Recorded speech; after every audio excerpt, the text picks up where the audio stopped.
you know, it was a lot like all the other songs I had written, which were just sort of piano and voice and not too spectacular, just more about the everyday way that things are. Hello, Lana Del Rey. Can you hear me? Or people with Lana? Fern, is that you? Yeah! Yes! We're speaking! Whoop whoop! Fern, I didn't know you were on the other end. I'm here. How are you? I'm good. I wish I was seeing you face to face, I have to say. I know. I wish this could be a face-to-face situation. Next time, it has to be. Okay.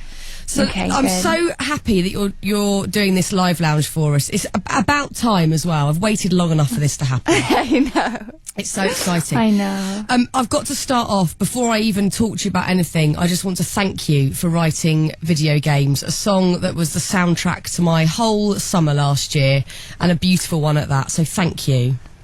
Oh, Fern. God, I can't thank you enough for everything, but you're welcome. It's You're just the best welcome. song, though. It was just a sort of a seminal moment for me. I had a bit of a rubbish start to last year, and then that song and everything getting better was sort of quite a moment, and it all sort of was quite synchronised, so it was just wonderful. Yeah. So look, where are you in the world right now? We're coming to you from Hollywood, California. We're at Village Studios here. Nice. And it's beautiful. And in LA at the moment, is the weather nice? Because it's like stormy and hailstones and awful here. I know it's stormy there. Yes. No, it's so nice here. It's sunny and... So jealous. I know. You would love jealous. it. Now, we've done this live lounge a bit differently because you're a very busy lady, and I was desperate to not let this one go, and I wanted this live lounge to happen so desperately. So you've already recorded the session for us at Maida Vale. When you were at Maida Vale, who did you have down there with you? Was it kind of a whole band, an orchestra? How did it work? Yeah, I had half the band this time. I had Byron, who's on keys, and Blake, who plays electric guitar. And then we have this 4-piece string quartet who's been with us off and on in Europe, who are pretty amazing. So we just kind of did a romantic breakdown of what, we usually do. Yeah. So it's sort of slightly stripped back version of the song. Yes. Lovely. Yes. Now let's just talk about Video Games a second, because that's how I became aware of you. I'd seen the video online. A friend of mine said, have you seen this girl? And I was like, oh my God, I need to play this on the radio. It was an instant love for me with this song. What gave you the idea for the song initially? How was it inspired? Well, it was really like, it was a lot like all the other songs I had written, which were just sort of piano and voice and not too spectacular, just more about the everyday way that things are, which kind of, in the end, after like 10 years of writing, is what made me happiest to write about in the end. Sort of nothing too fantasy based, just sort of documenting the way things used to go. And I felt like I was sort of journaling through my songs.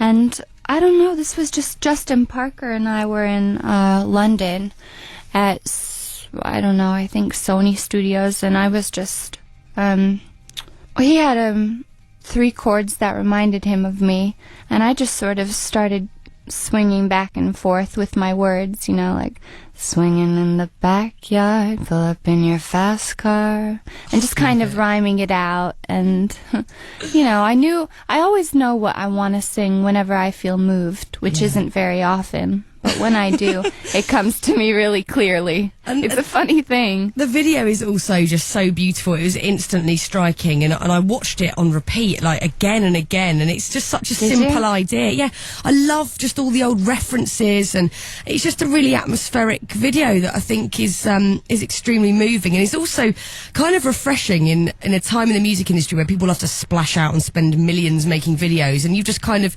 cut together this beautiful little montage of lovely things that move you, I guess. Well, thank you. I mean, that was why when you reached out to me, I was so grateful.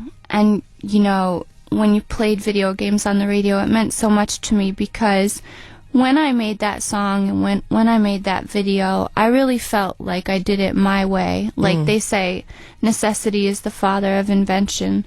And, I really at the time was just guided by my intuition. Like when it came to making that video, just putting clips together of things that moved me and that made me, that I thought were beautiful, and when you said you liked the video and the song, it meant a lot, because to me, my editing of the video and my writing of the song was sort of personal, and I felt like there wasn't too much of a direction for either one. It was just kind of like a very small window into a day. And I always hoped that song would translate, and that was something I could sing live all over Europe, and not have to sing something else that I felt like didn't have integrity or that wasn't right for me. And so now that I can do that, it's a good thing. Obviously, you've had such a whirlwind since then. You were signed,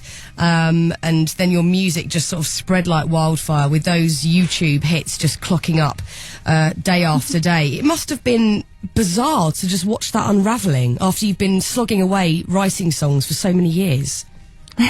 Yeah, a little bizarre. Yeah. I mean, have you had time to digest it? Have you kind of stopped and gone, okay, this is actually all happening? Yeah, I have, I wish I had time to enjoy it the way someone like me should enjoy it.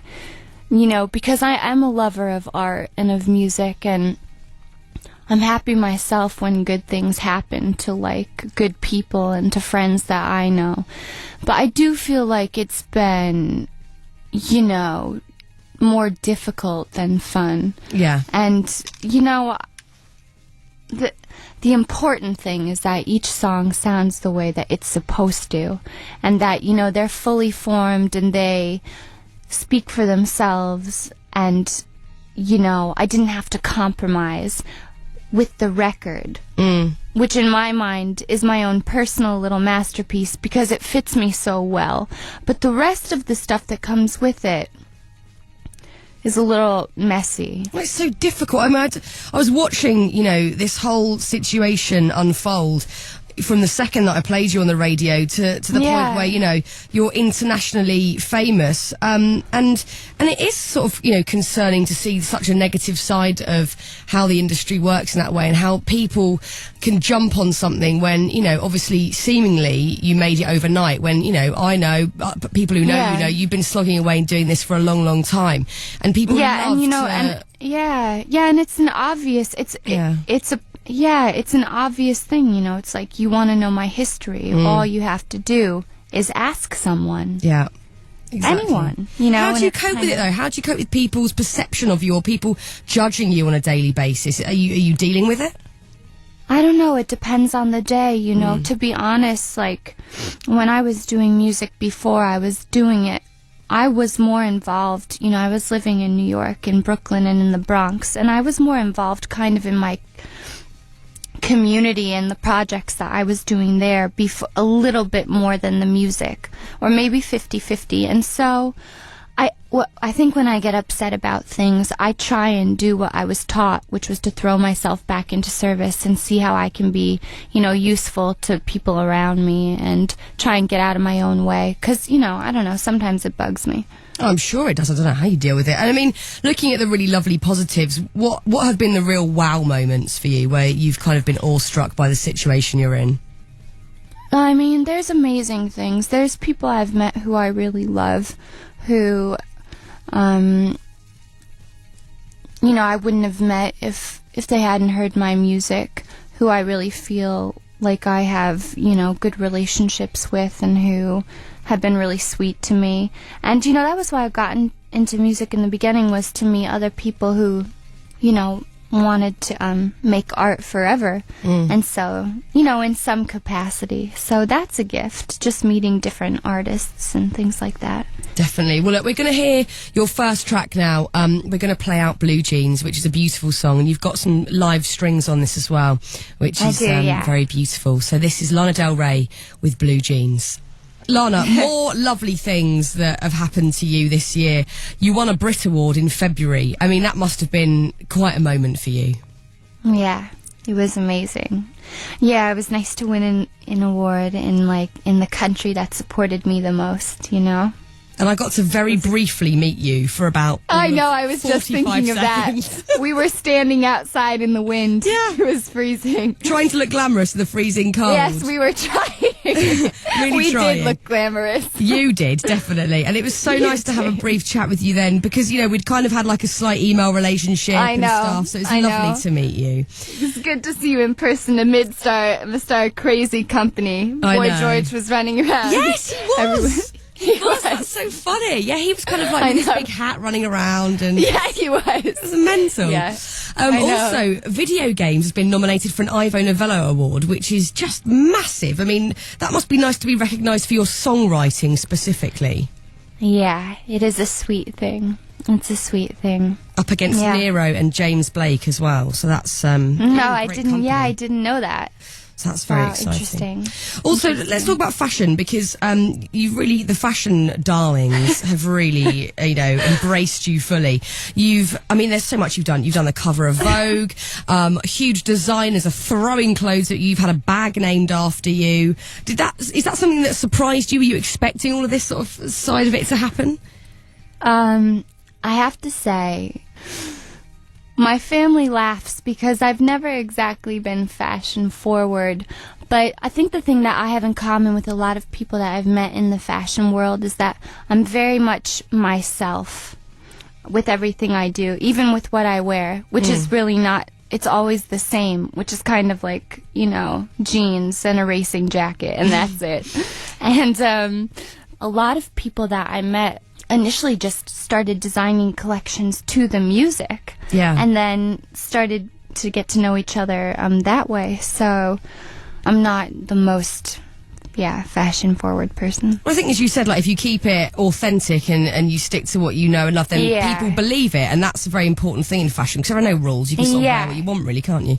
Yeah, you can, definitely. And then there's been so many rumours flying around, in the press about you. One that was mentioned today was that you'll be working with Cheryl Cole. Is that true? Is that a possibility? Well, Cheryl's working on a song, that I had written, and it's perfect for her. Wow. So she really likes it. That's very exciting. She said, did you actually get to meet her? Did you kind of work with her? No.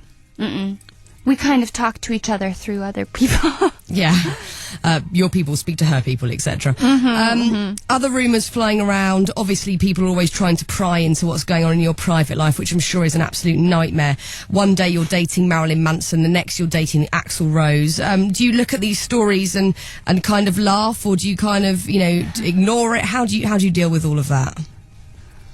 Sometimes we were in Europe. We went to Italy and Spain when a lot of those things were written. So I was doing European television promotion. So I only heard about it through my mother. And I mean, meeting Axl Rose must have been amazing anyway, because I know that you're a big Guns N' Roses fan. So was that quite a special moment? Yeah, I mean, I am a Guns N' Roses fan. Like everyone else, and I was at the shows before that they had, and they were really special shows because they were in venues that only held 1,000 people here in Hollywood, which is just a really unusual thing. Massive, I just had met Axl because we have mutual friends here in California. That's really that's all there is to it. And also, you've got a really special show for us coming up, because we've got our Radio 1 Hackney Weekend in June, which is just going to be massive. I mean, Jay-Z, Rihanna headlining on the Saturday and Sunday night. God. So exciting. And you're going to be there as well. It's ridiculous. Yeah, I can't wait. I really can't wait.